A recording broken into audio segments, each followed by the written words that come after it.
Shalom, Bapak Ibu, saudara-saudari yang dikasih Tuhan.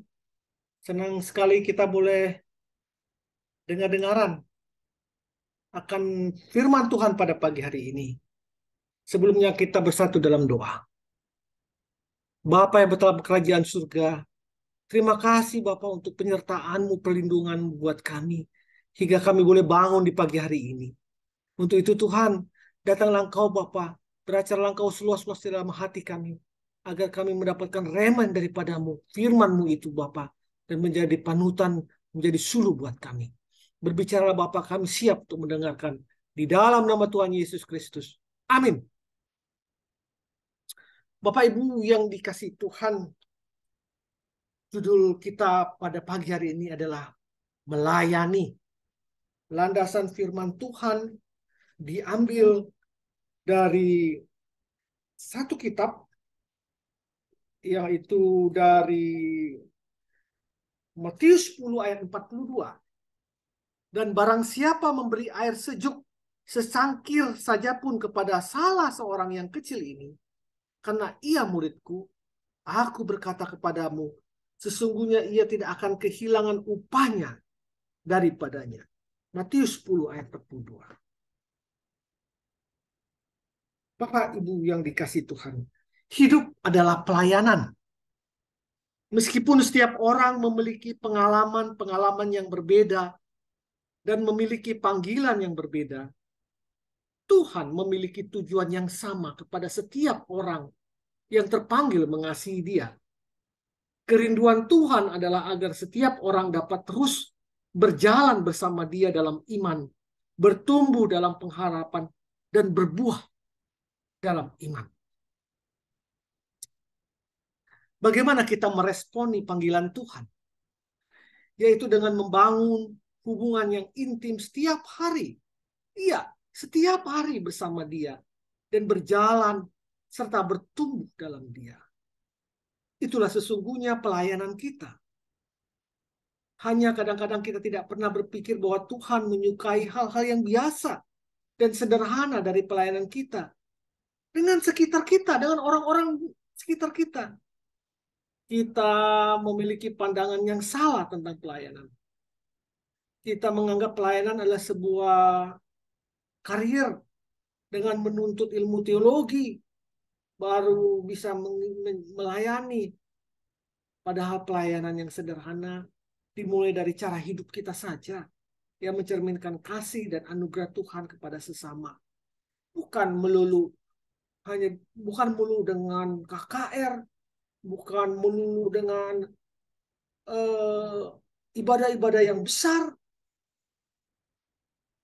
yang wah, tetapi Tuhan melihat pelayanan yang sederhana dan sejati yang dimulai dari hati, dari cara hidup kita sehari-hari yang mencerminkan kasih dan anugerah Tuhan kepada sesama. Sikap hidup seperti itu sudah sama berharganya dengan melayani Dia.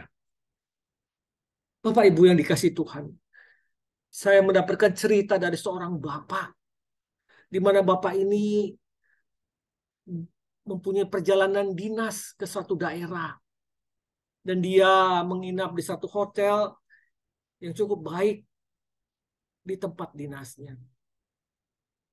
Bapak Ibu, dia sendirian di sana. Di hotel itu, pada waktu sarapan pagi, dia turun ke bawah, tapi dia tidak menuju tempat makan. Dia keluar hotel untuk mencari orang yang susah dan diajaknya untuk ngobrol dan diajaknya untuk makan sarapan. Karena dia tahu bahwa satu orang di hotel itu mendapatkan jatah makan sarapan dua porsi atau dua orang, sehingga dia mencari orang di jalan, orang-orang tukang koran atau tukang beca yang mau diajaknya. Dan bapak itu pun keluar hotel dan dia menemukan seorang ibu yang sedang terduduk di tepi jalan, sedang termenung. Dan bapak itu menanyakan, ibu, sedang apa ibu? Lalu ibu cerita dia sakit kakinya dan dia baru keluar dari tempat kosnya karena tidak mampu membayar. Kemudian bapak itu mengajak dia, "Bu, kalau ibu mau, ayo sarapan kita, Bu, di tempat saya." Dan ibu itu meresponi dengan baik, "Iya Pak, saya mau." Lalu ibu itu bapak ajak ke hotel dan diajak sarapan. Begitu ibu itu mula-mula segan, kemudian tetapi dia sukacita. Dan bapak itu melayani ibu itu, memberikan makan. Ibu itu kira-kira umur 70-an ya. "Mana anaknya, Bu?" "Anak saya sibuk dengan istri, Pak, di Kediri." Jadi dia pun akhirnya sambil makan kita saling bercerita.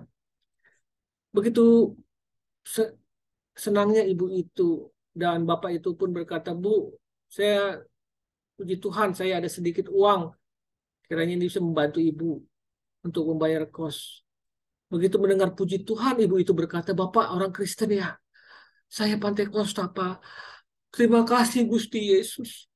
Terima kasih Gusti Yesus." Jadi setelah mereka mau berpisah, ibu itu tidak henti-hentinya mengucapkan terima kasih Gusti Yesus kepada Tuhan. "Terima kasih Tuhan Yesus, terima kasih Tuhan Yesus." Dan Bapak itu mengatakan, "Bu, jangan khawatir akan masalah ibu.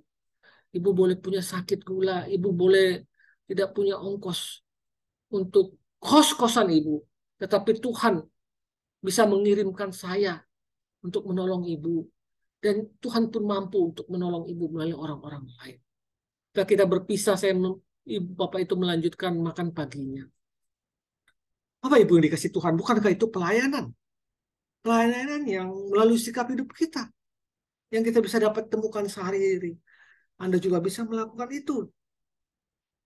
Jadi pengalaman-pengalaman sederhana tentang Allah yang hidup itu sudah menjadi satu yang harum bagi Tuhan dalam kehidupan kita.